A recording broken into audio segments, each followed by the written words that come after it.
Injection یا ٹیکا لگوانے سے کیا روزہ باطل ہو جاتا ہے؟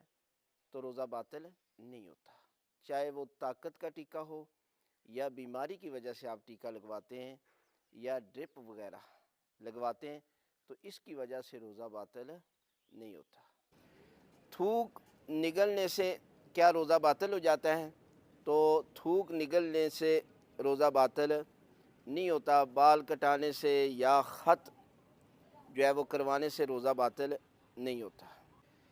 سفر میں روزہ رکھنے کا حکم تو یہ ہے کہ جو بندہ کثیر السفر ہے نا، ڈرائیور ہے یا اس کے علاوہ جو اسٹوڈنٹ ہیں، ان پر روزہ رکھنا واجب ہے۔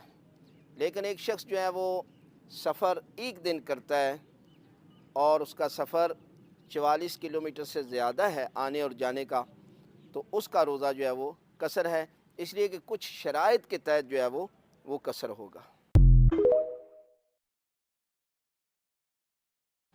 گالی دینا یا ڈرامہ دیکھنا کیا اس سے روزہ باطل ہو جاتا ہے؟ تو یہ ہے کہ گالی دینے سے یا ڈرامہ دیکھنے سے روزہ باطل نہیں ہوتا، لیکن یہ یاد رکھے گالی دینا خود ایک گناہ ہے، اور ڈرامہ چاہے ماہ رمضان میں ہو یا ویسے بھی ہو، اس لیے کہ یہ ڈرامے جو ہیں یہ دیکھنے جائز نہیں ہیں، لہٰذا یہ ثواب میں کمی کر دیتے ہیں روزے والے شخص کے لیے۔